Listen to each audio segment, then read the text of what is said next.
Barry. Hi, Joanne. Good to be with you. You too. During your keynote, you talked about the rapid pace of change and the high level of disruption. You talked about many causes and focused a bit on technology.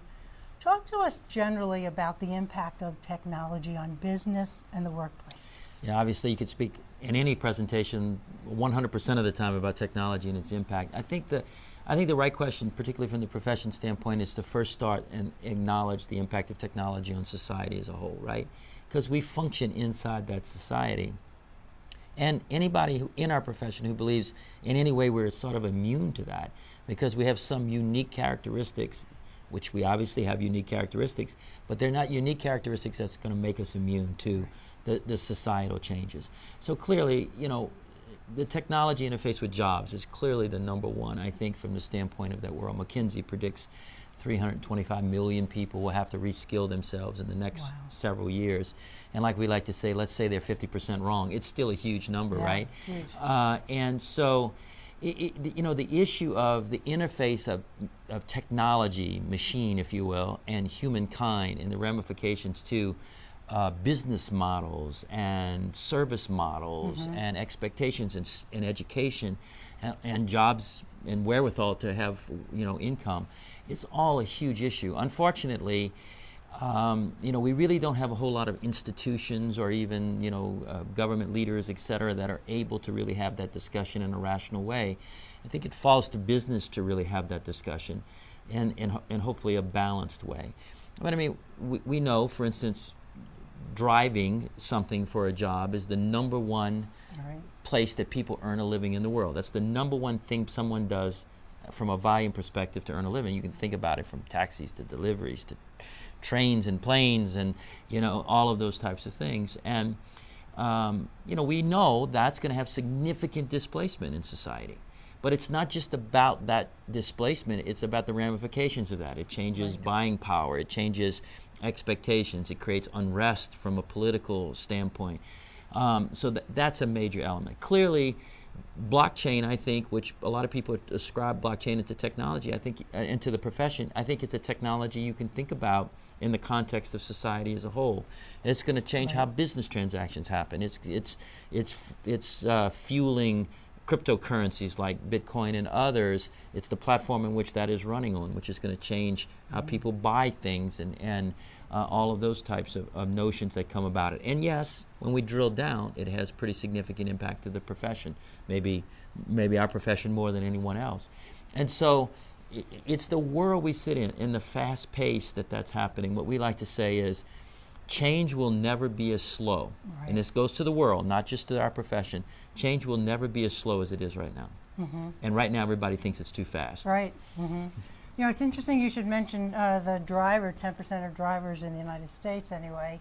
10% of people, you know, working as drivers. When I came here to Las Vegas, I got the opportunity to select a driverless car if I wanted to. How neat. Which was Did interesting. you? I didn't. I didn't. No risk taking. There.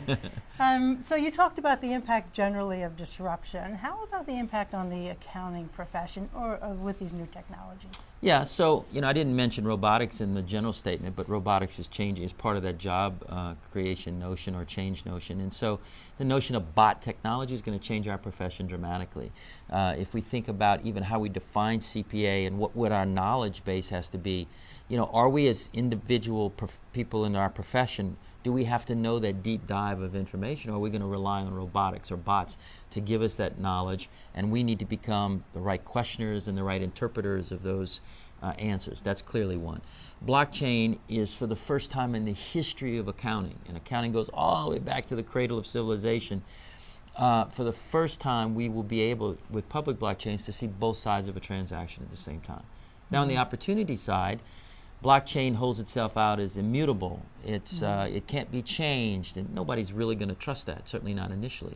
And there's also going to be private blockchains that banks or companies will do business with in a private blockchain, and people are going to want assurance that that blockchain is operating the way it should be. So a perfect analogy to our SOC reports, which are about system control attestation. So a huge opportunity from that standpoint. And clearly, the notion of the profession helping businesses understand blockchain ramifications to their business models and to their systems and to their opportunities. Huge opportunity from that standpoint. So those are just a couple. And how is the AICPA helping members prepare for these opportunities? Well, you know, it's a multifaceted thing, as you would expect, right? So clearly, where we see implications to what I would call core services or traditional services. So, for instance, we have a major project about how do we transform the audit. Imagine the audit in the future, given all of these technological aspects. And so we're bringing the profession together in a consortium type of way and saying, what will the audit in the future, and particularly focus first on private company audits, what will the audit in the future look like? And then what are the standards changes that need to happen? What are the competency changes that need to happen? What are the methodology changes that need to happen? That's a core service of the profession. Tax. We're looking at and trying to help firms and individuals in the tax area understand that there's a melding of the technical tax and the planning aspect, not financial planning per se, although that could be a part of it, but life planning. That's what a new generation of people who are going to want services in that area are going to expect. We've just launched a tool for our small firms in the prep, comp, and review area that brings artificial intelligence, in effect, robotics or bot technology into the delivery of prep, comp, and review services, so that they can get a taste of it and at the same time create greater efficiency and approaches in a core service that they do. So those are tangible, bringing them down. In blockchain, we have working groups looking at development of different services and different opportunities or ramifications, as an example. And then if you think about in a historical context, when we focused on the cloud, we developed a suite of services for firms to deliver that are cloud-based services. Those are going to continue to grow. Today, that represents about 10% of the revenue in the profession, at least of public accounting, 10%. in less than a decade. Wow. And so those are examples. And then there's a big part about what we're doing is in the competency area. And so people tell me, I travel all the time, and people say, what do I do? What do I do first? How can I get my arm around it? Particularly people who are in smaller organizations. And what we're adopting is this notion in the competency space of there is a baseline of, if you will, freely available technology-based information in all of these areas. And we have almost a spider web type of map that shows all of these topics. And so the notion is we're giving people baseline of knowledge, and we want them to be able to access baseline knowledge. And then if they want to drill down, they can drill down with some specialty stuff. They can make a personal investment in, I want to get a digital badge to show that I have expert knowledge or deep knowledge in a particular area, as an example. So it's sort of a two-tier approach. We need to educate the profession broadly, and we also need to educate the profession, some in the profession, in a deeper dive in those environments. Okay, thank you. Barry, thank you for giving us highlights of your presentation today. Thank you all for tuning in, and please tune in all day from AICPA Exchange.